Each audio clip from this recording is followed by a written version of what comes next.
All right. All right. Welcome back to Black Bear News, where everything is connected. How y'all doing? Good to see you. Thanks for hanging out with me every day on the interwebs. We're live on YouTube, Rockfin, Callin, and on Twitter. And this is the new official start time for the show, 2 p.m. Pacific Standard Time. So thanks for getting the memo. Thanks for getting the message. This is the time we're doing the show now. I think it'll work out for everybody involved. Rockfinners, what's up? How you doing? Waiting for people to get in the Rockfin chat. I know the time change is a little weird for people. I understand. It's okay. We're live on the Twitters. Everything is going super great. Wonderful. Okay. Trying to streamline things a little bit here. Make things run a little smoother. We're just going to run through some news. News of the day, news of the last 24 hours. Paul Beckwith tweets out article. The Doomsday Clock warns we are alarmingly close to an uninhabitable Earth. He says Doomsday Clock is almost there, to the end. We're going to come back and look at that. That's an important article. There are floods in Dubai where COP28 is due to start soon. Floods in Dubai. That's not weird at all, is it? A signal from the climate system that more climate action now is needed? Maybe. Volcaholic. Retweeting. There's a lot of video coming out of Brazil. It's a massive flooding going on in Brazil. On top of some very, very warm spring weather for them. Video of awful flooding in Rio do Sul in Santa Catarina, Brazil. Power flashes in the video. I'll come back and show this video, I guess. It just keeps happening. I feel so sorry for them. There are like power lines down in the water there, so that's very dangerous. And Leon Simons tweeting out, this is the highest global surface anomaly in observational history. That's 1.3 C, here's the catch, above the 1979 to 2000 baseline.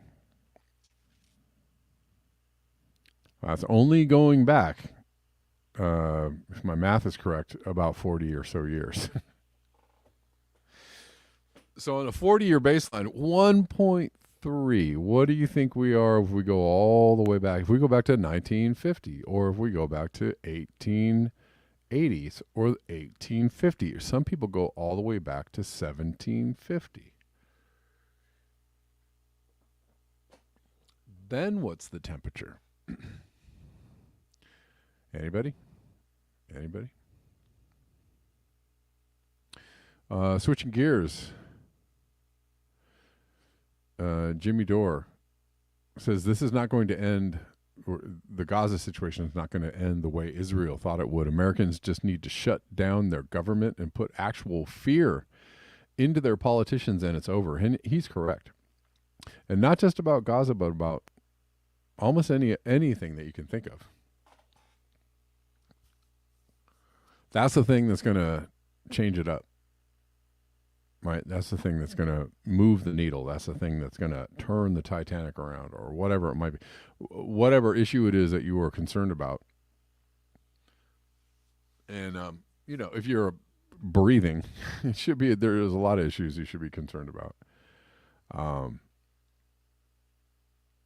But yeah, if you shake them up a little bit, shake them up enough, they'll turn around and go like, huh, maybe we will do what you asked for. Maybe, oh, look at that. We found money for Medicare for all. My God. Where do you find it, we say? Stuffed in a file cabinet in the Pentagon.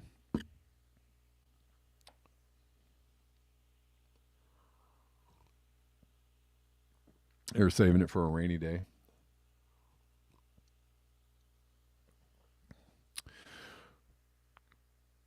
A rainy day. One of them days when you get that chemical rain. Jackson Hinkle posts a pretty good video of Noam Chomsky saying Israel and the U.S. are the true terrorists, not Hamas and Hezbollah. Noam is a pretty smart fellow most of the time, especially, back in the day. Before he kind of lost his mind and told everybody that Biden was the best option for something. Z Squirrel posts another article I'd like to come back and look at. Israel has every hospital in Gaza surrounded with sniper drones that are firing at anyone they see. These are like helicopter drones with guns mounted. Oh boy, what a fun time that must be. And when you see stuff like this, it doesn't take much to think like, well, this could kind of happen to anybody. Coming soon to a theater near you, I guess. Right? If there was I don't know. If there was a call to do something like this, an emergency, if you will.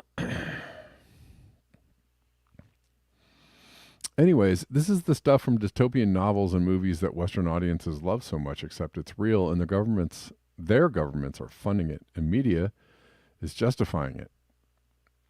Ben Swan,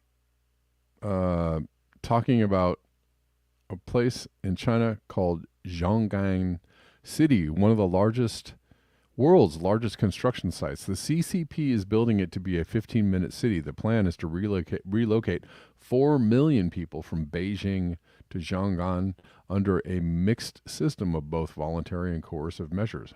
I like Ben Swan. I think Ben Swan does really good work. When I read something from Ben Swan, I can be pretty assured that he did some investigation into the things that he's talking about. So.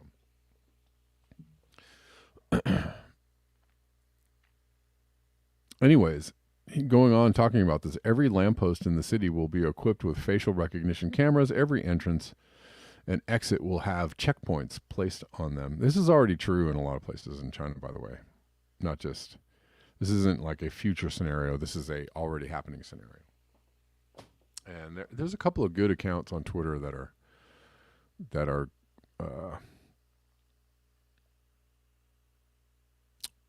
posting regular things about what's going on in China and the security state, the social credit score system, et cetera, which they, want to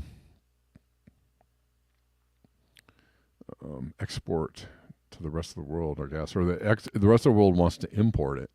They might see this as a good way to organize society. If you are watching this video, if you're enjoying this video, please like the video.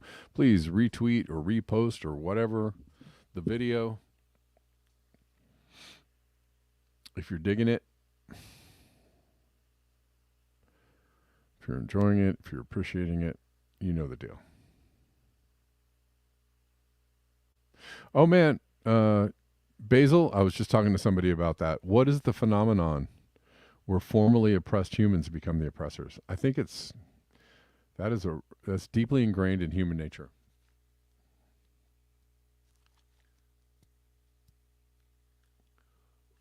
It's kind of like anybody who feels like they've gotten the short end of the stick, been walked on, feel like they're getting a bad time or they're having a bad time in life. The minute you get some power over somebody else, you're like, yeah, take it. Take my wrath. That's the thing humans do. I don't know why. It's actually very, well, it's ignorant and it's short-sighted and it's, right? Because you would think, well, I'm oppressed, higher consciousness would dictate that if you are experiencing oppression, well, if you don't want to visit that on other people. You don't want that visited on other people. You don't want anybody to experience the same thing, the hurt and the pain that you're feeling. But, that humans are like, no, let me give some hurt and some pain to some other people. Not all the time, but it's a kind of common occurrence. Doomer Girl News posts this: nanoplastics interact with a particular protein that is naturally found in the brain. Nanoplastics interact with a particular protein that is naturally found in the brain, creating changes linked to Parkinson's disease and some types of dementia. Nanoplastics. Plastic is not a good thing to come in contact with in life. Okay. In case you missed the memo, that the interoffice memo. All right.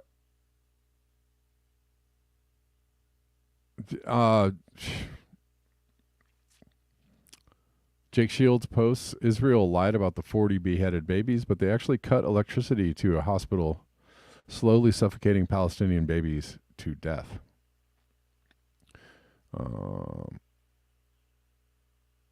That's a true story. Tim Pool. So, man, there's a video has been released from Senator Johnson's office, I think, of January 6th. And so basically showing that, the whole thing about the insurrection, whatever, the insurrection narrative is a farce. Sorry to the people that got real hyped on that. And we're just totally sure that they had a reason to, hate even more the people that voted for Trump. They released a bunch of videos showing Capitol Police like leading the protesters through the Capitol. Not a lot of violence going on. So there's a bunch of videos that came out and people talking about that. Tim Pool says the police led large groups of, and we saw footage of, barricades being set aside, opened up for the protesters. That's not,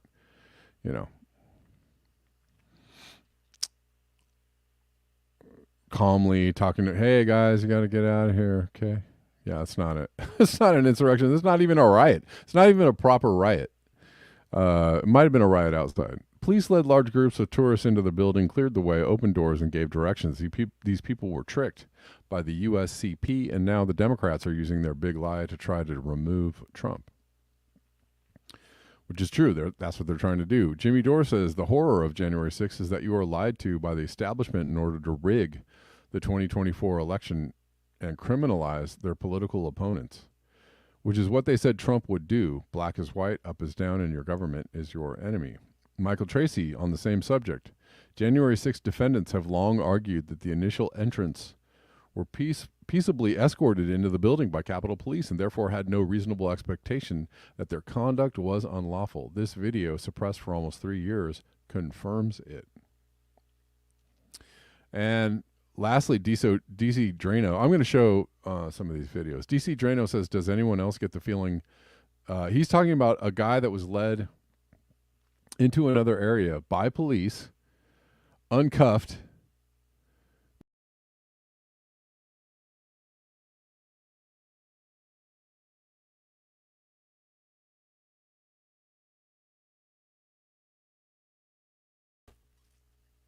gave him a fist bump.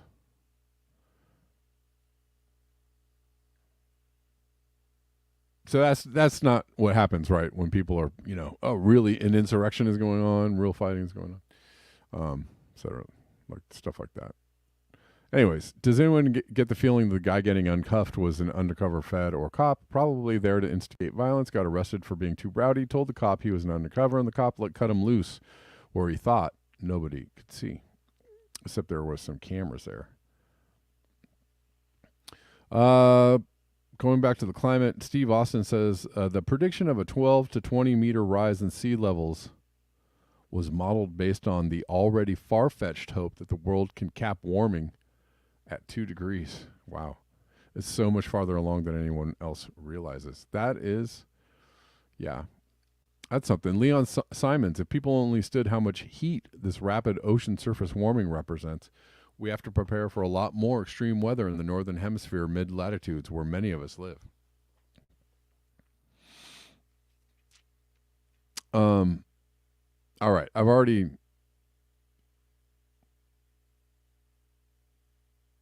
let me get through a couple more. I don't know what you call them, headlines or stories.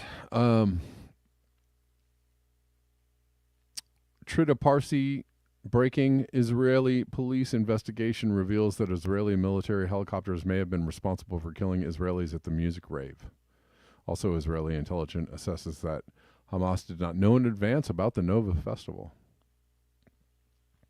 There is a video. Jake Tapper is on CNN, and he actually pretty much taking Israel and Netanyahu to task. And people are like, wow, this is on CNN.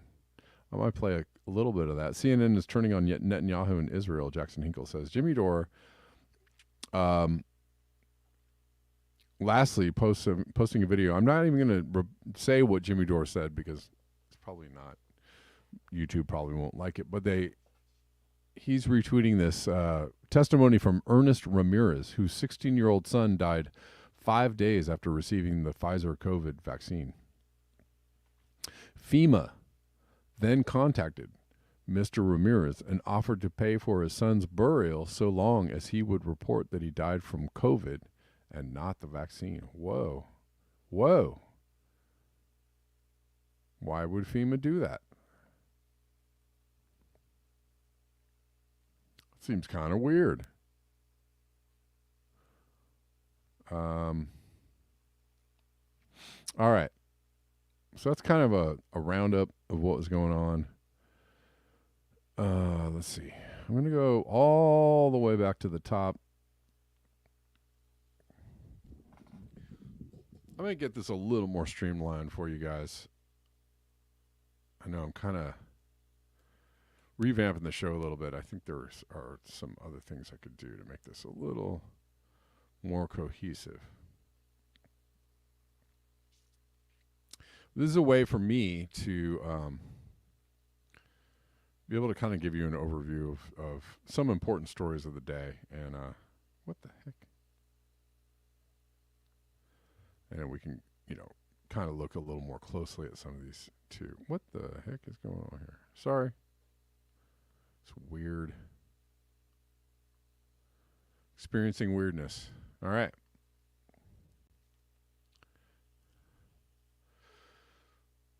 The doomsday clock is super close to midnight. Doomsday clock warns we're alarmingly close to an uninhabitable Earth. This is from November 16th, 2023 in Science Alert.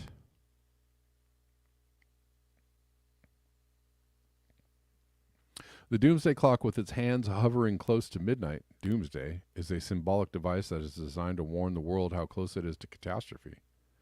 Midnight is said to represent the point at which the Earth becomes uninhabitable by humanity.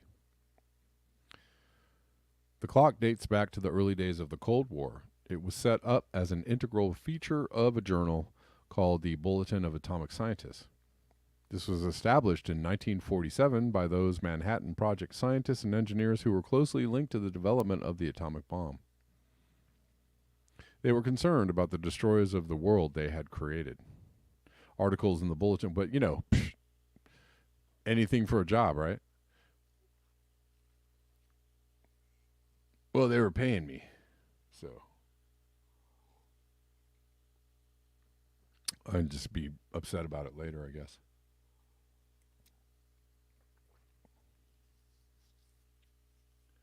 At the beginning of a 2023, sorry. Articles in the bulletin were largely devoted, as they still are today, to highlighting the perils of nuclear weapons.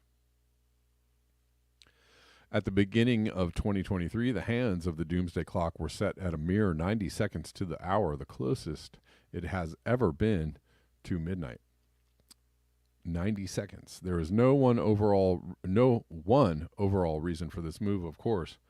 With climate change now a major factor in the threat to humanity, the clock has to reflect this and does. But it is, however, other more immediate factors that have largely caused the hands to be pushed forward.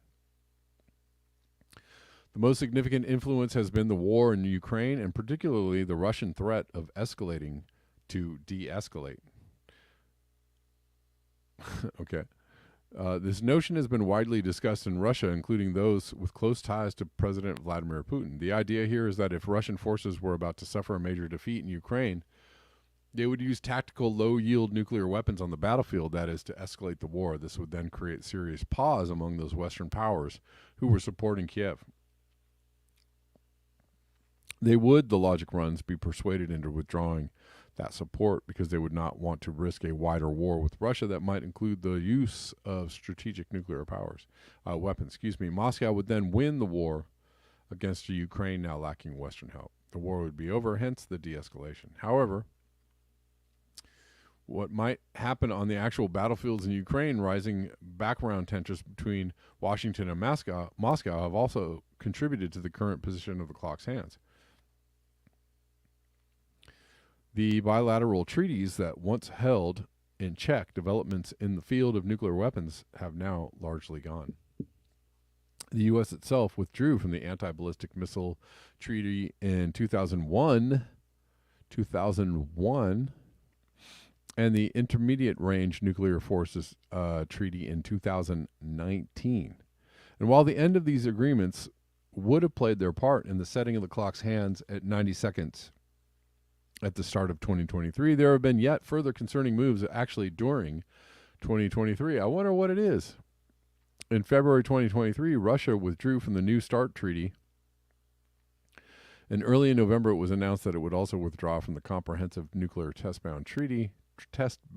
So all the agreements related to limiting nuclear weapons that in the past had moved the hands away from midnight have now gone.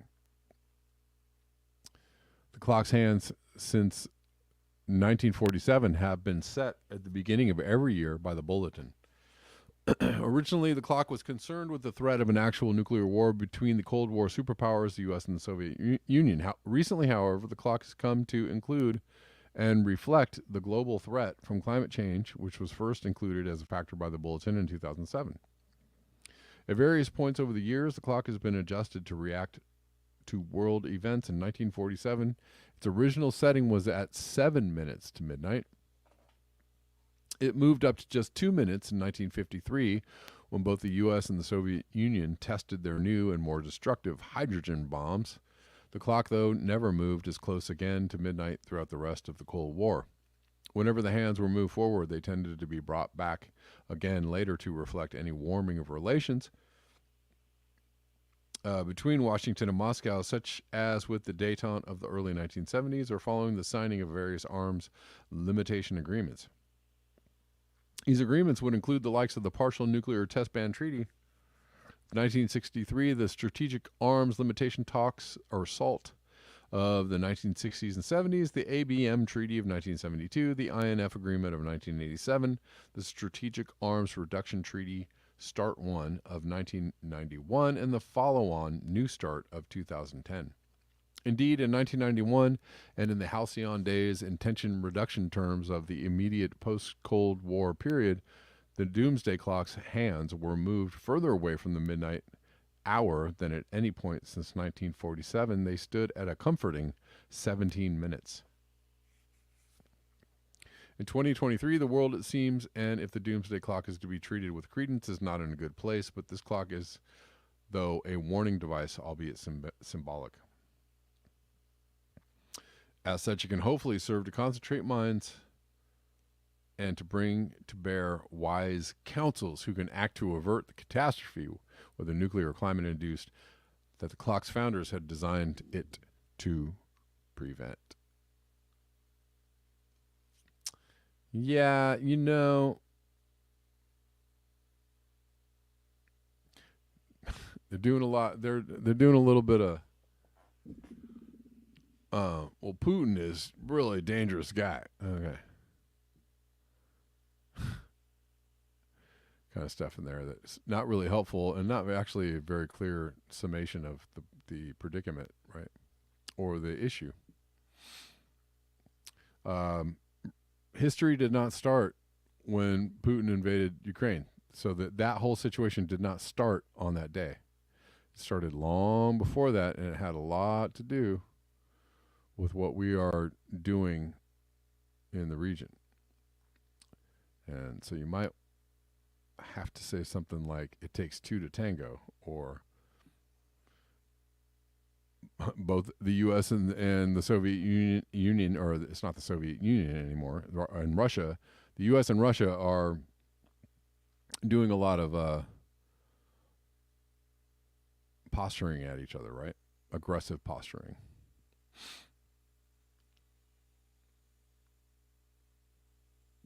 And if, you know, if one were savvy about climate change, about what's going on with climate change, I would think that would take precedence. I mean, you know, nuclear war is pretty bad.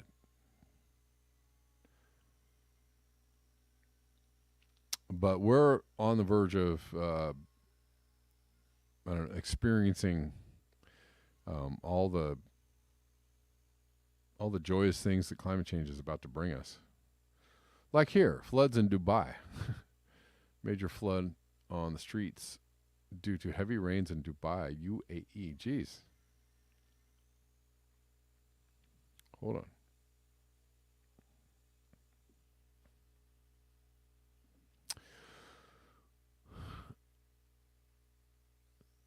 Pretty massive flooding going on there, and it has been in the region for, you know, a few weeks. So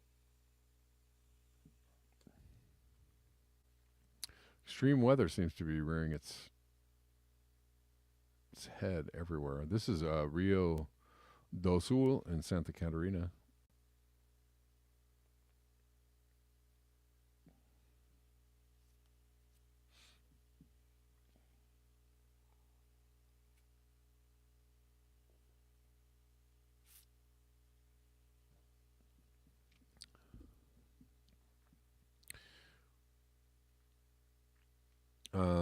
Yeah, maybe, you know, maybe they'll get those peace talks going pretty soon in Ukraine.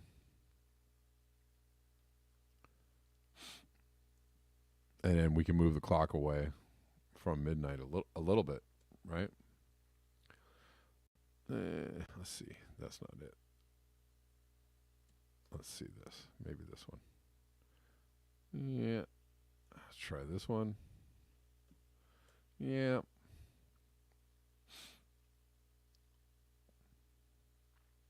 Leon Simons. This is the highest global surface anomaly in observational history, 1.3 C above 1979, 2000.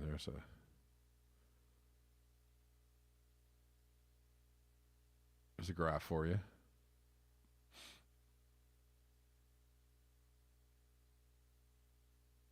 Good Lord. Well, how warm is it if we go back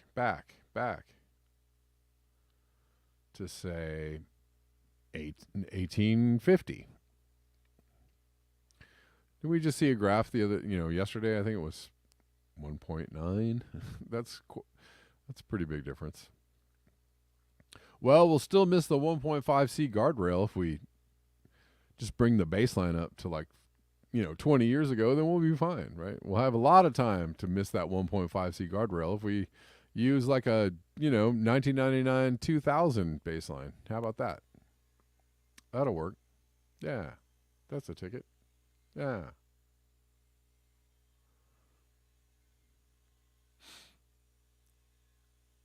Um,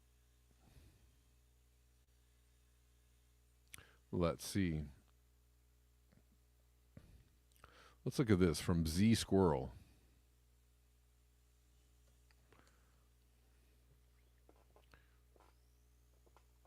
Israel has every hospital in Gaza surrounded with sniper drones that are firing at anyone they see. These are the sniper drones. Look, that looks like fun, doesn't it? Man, that's a good time right there. This is a real news article. That's a real drone. Those are real guns on that drone. Drone snipers firing at targets around Gaza hospital, says trapped British doctor. Imagine a world filled with these things. Imagine governments being able to unleash these things on, say people they don't like January 6th protesters or climate change protesters or whatever. Imagine. That's probably a world that the people in power want. And you think, no, that's crazy. No, they would never do that, man. Yeah, no, you would never do that. They would. Right? Your morals are not their morals. You can't project your morality onto immoral people.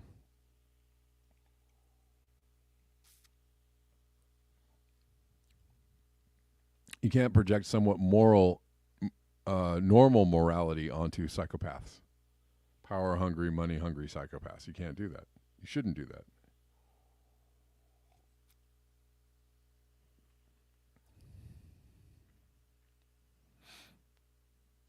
Let's look at this from Ben Swan. We're going to look at this. I mean, and this is, might be coming to a neighborhood near you sooner than you thought. This is Zhonggang City, Zhonggang, one of the world's largest construction sites. Look at that. It's massive.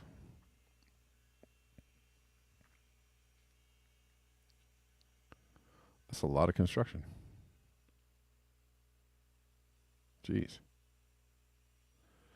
The CCP is building it to be a 15-minute city. They plan to relocate 4 million people from Beijing to Zhonggan under a mixed system of both voluntary and coercive measures. Every lamppost in the city will be equipped with facial recognition cameras. Every entrance and exit will have checkpoints placed on them.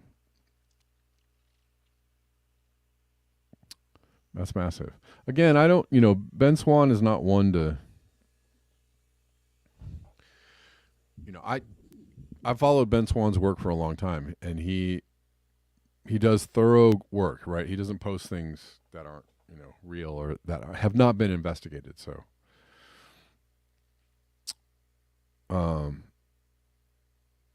it does seem, yes, dystopian. Yes, it does seem like, whoa, no way, the world would never look like that. It seems dystopian, but beware, my friends, beware. Because remember that drone I just showed you? They have somewhere, there's a factory in China or India or in the Midwest of U.S., and they are cranking out those drones as fast as they can. They're like, man, if we have a couple of million of these, we can do whatever we want. We're done.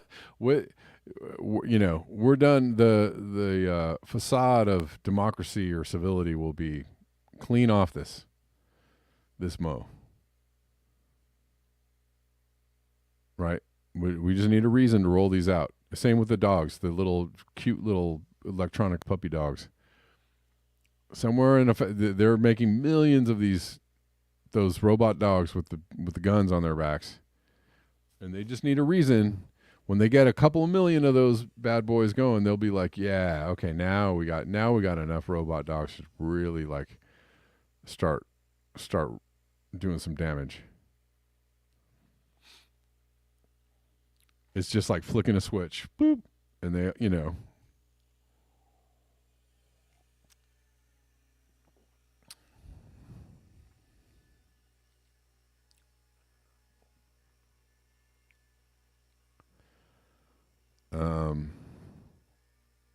Moving on. Let's look at what nanoplastics are doing to your brains. Let's check this out. Check this out.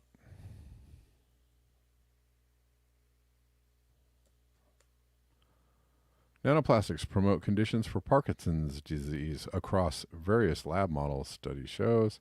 Nanoplastics interact with a particular protein that is naturally found in the brain, creating changes linked to Parkinson's disease and some types of dementia.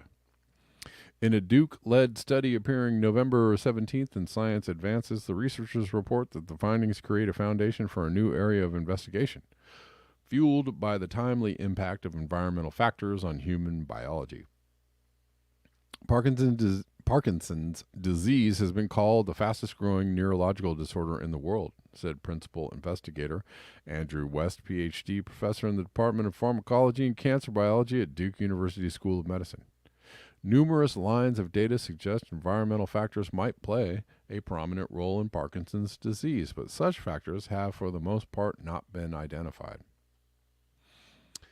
Improperly disposed plastics have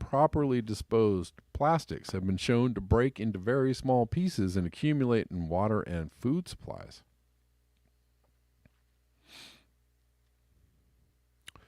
And were found in the blood of most adults in a recent study.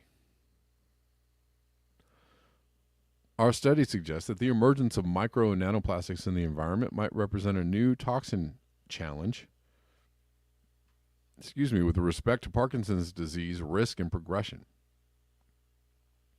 This is especially concerning given the predicted increase in concentrations of these contaminants in our water and food supplies. West and colleagues in Duke's Nicholas School of Environment and Department of Chemistry at Trinity College of Arts, Science, goes on and on and on, found that nanoparticles, that's as long as a Andre 3000 song title, found that nanoparticles of the plastic polystyrene typically found in single-use items such as disposable drinking cups and cutlery attract the accumulation of the protein known as alpha-synuclein. West said the study's most surprising findings are the tight bonds formed between the plastic and the protein within the area of the neuron where these accumulations are congregating, the lysosome. Researchers said the plastic protein accumulations happened across 3 different models performed in the study in test tubes, cultured neurons, and mouse models of Parkinson's disease. West said questions remain about how such interactions might be happening within humans and whether the type of plastic might play a role.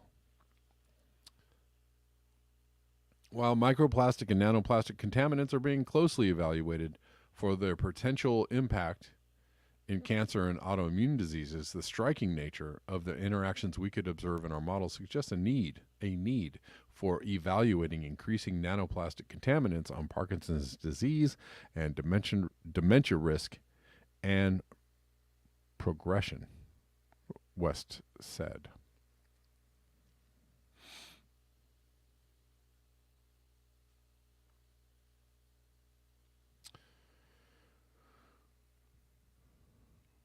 Let's see. All right, we're going to look at a couple of these videos of the J6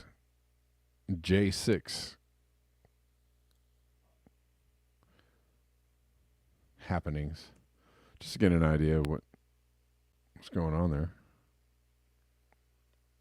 Oh, no, this is not it. Sorry. Oh, let's cover this real quick. I did talk about this. Israel lied about 40 beheaded babies. These babies are lying like this in Al-Shifa Hospital because there is no electricity to run the incubators. So they're struggling for their survival. If they will succeed in this race, then they will gain little more time until the next bombardment. There's your real babies in incubators story. Here we go.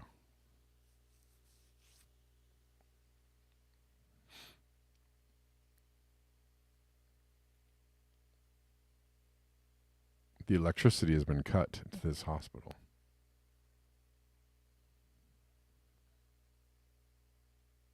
All right. Now we're going to move on to the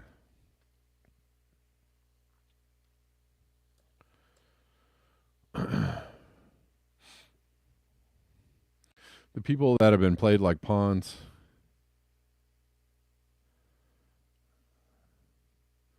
Here's some footage.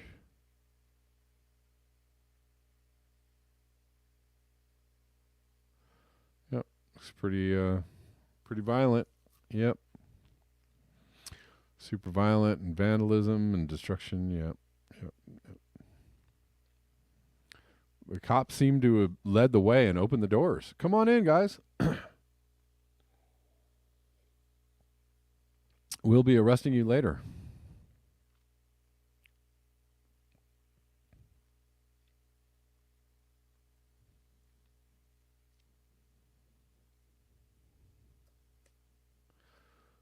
I don't know if this is the same footage. I was looking for a particular piece of footage.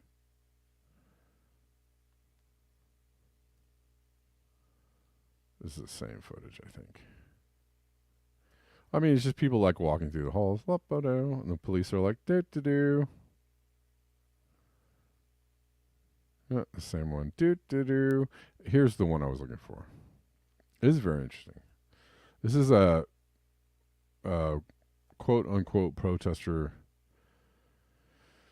being released, remanded from custody by this Capitol policeman and getting a fist bump. So this clearly was some kind of undercover agent in the crowd, which has to make you wonder what was really going on there. Reports of many federal agents in the crowd.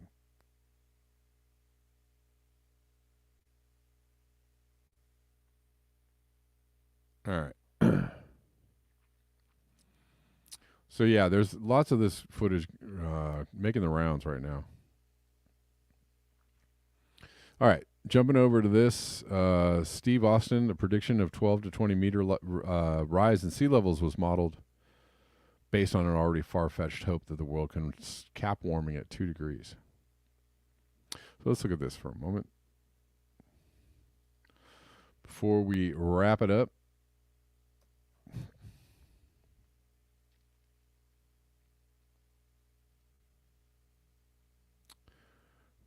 Actually, before I get to this will be the last thing I cover for today, but real quick, let's see. Now will be the time when I check out to see if we got any commentary. Basil Peterson, super chat, thank you. Going to sister's place for holidays, so won't be here to give you my monthly contribution. Namaste, brother. Thank you, Basil. Appreciate it. Have a good time at your sister's. It's about that time, right? To do the fall feasting. You know, we're making the plans as well, doing our thing. But I should be here most days. I might even be here that day too. I might even be here Thanksgiving Day. Maybe not. We'll see how that goes. We'll check out the Rockfins.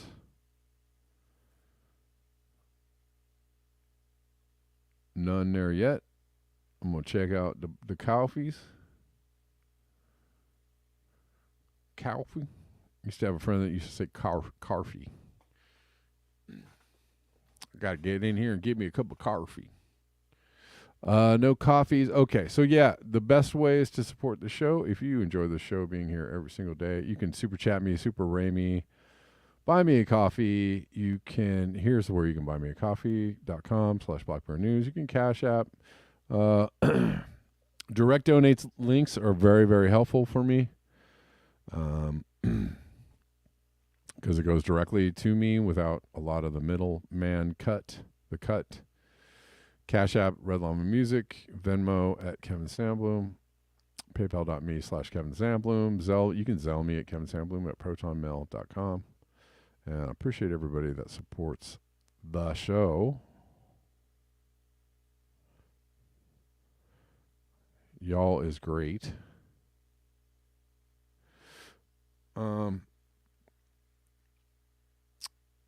Let's see. Let's keep her going. All right, we're going to cover this last story here today, y'all.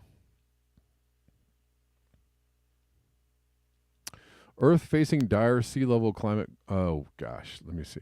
Earth facing dire sea level rise up to 20 meters. 20 meters, even if climate goals met. 20 meters.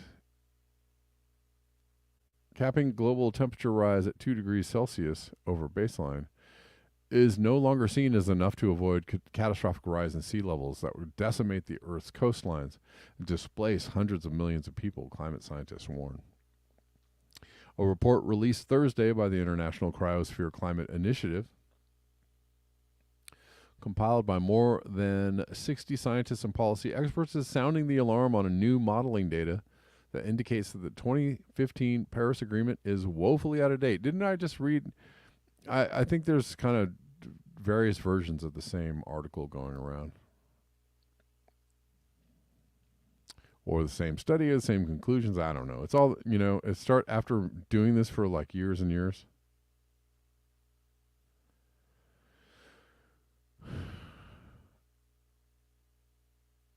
You hear the same conclusions over and over. Consortium is urging world leaders to take stock of new research ahead of the United Nations COP28 climate conference later this month. According to the report, the only road forward is ensuring that global temperatures do not rise. Here it comes. You ready? Over 1.5 C above pre-industrial levels. Hold on a second. Hold on a second. But what if we're already at 1.5? Then what? Then it makes that sentence not make a lot of sense. Am I right? Anyways, trying to ensure that global temperatures do not rise over 1.5 C above pre-industrial levels, much lower than well below the 2-degree maximum. Yeah, man, it's a max. We can't really go over 2 C, guys, because we use the word maximum, so everybody feels like, yeah, max, dude, max. It's max. 2 C max.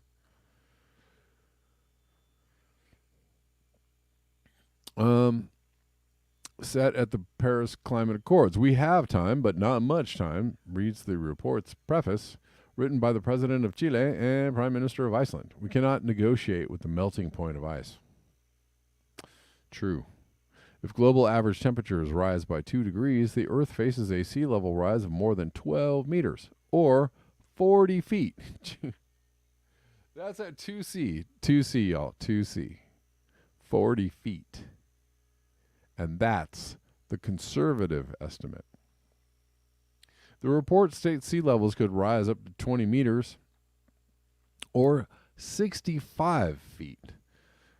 God dang, that's a lot of feet. Citing a compelling number of new studies taking into account ice dynamics, paleoclimate records from Earth's past, and recent observations of ice sheet behavior. If this is allowed to happen, the planet faces extensive coastal loss and damage, well beyond limits of feasible adaptation or adaptation. The report warns this melt would take place over decades, even centuries, but would result in a dramatic reshaping of Earth's coastline. During a February meeting at the UN, Secretary General Antonio Guterres said sea levels rising will cause a mass exodus of entire populations on a biblical scale, noting that 900 million people, representing 10% of the world's population, live in low-lying coastal areas. And that prediction of a 12 to 20 meter rise in sea levels was modeled based on the already far-fetched hope that the world can cap warming at 2 degrees. Now you're talking. Now they're getting into the nitty. According to the UN Framework Convention on Climate Change, which organizes the COP climate conferences, the world is on track to warm by 2.5 degrees Celsius above pre-industrial levels by the end of the century. Or 70 years sooner, whichever, it doesn't, whatever, end of century, 2035, I don't know. It's, who knows? We're just throwing darts at the wall. That's all. Even if humanity were to somehow reverse this warming down the line, sea levels would continue to rise, the report warns. Yeah, many ice sheets scientists now believe that by 2C, nearly all of Greenland, much of West Antarctica, and even vulnerable portions of East Antarctica will face very long-term inexorable sea level rise, even if air temperatures later decrease. This is due to a warmer ocean that will hold heat longer than the atmosphere, the report reads. Melting glaciers and permafrost were also flagged as areas of concern in the report, with scientists warning that some glaciers will disappear, some as early as 2050. Other glaciers are large enough to delay complete loss until the next century, but have already passed a point of no return. Even the Himalayas are projected to lose around 50% of today's ice at 2C. Well, dang.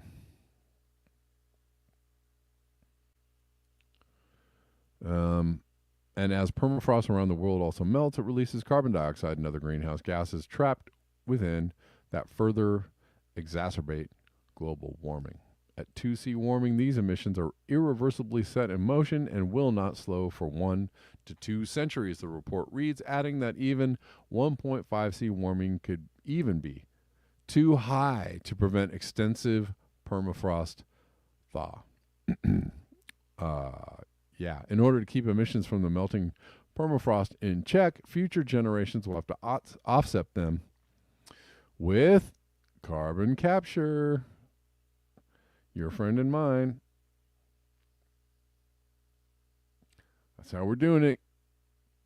We're revving up them techno fixes in Texas. I don't know.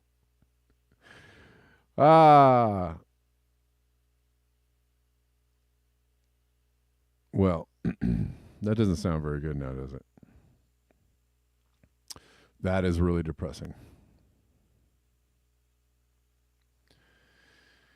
And, by all accounts, or, from what I can see, nobody's really taking this seriously. So, there's that. All right, guys. Well, on that note, I will leave it here. I'm going to drop the mic. And I'll see you tomorrow at 2 p.m. Pacific Standard Time. 2 p.m. Pacific Standard Time. Thanks, everyone, for watching. Thanks, everybody who donated. Thanks. Y'all are great. I appreciate you. I will see you tomorrow. Until next time, peace.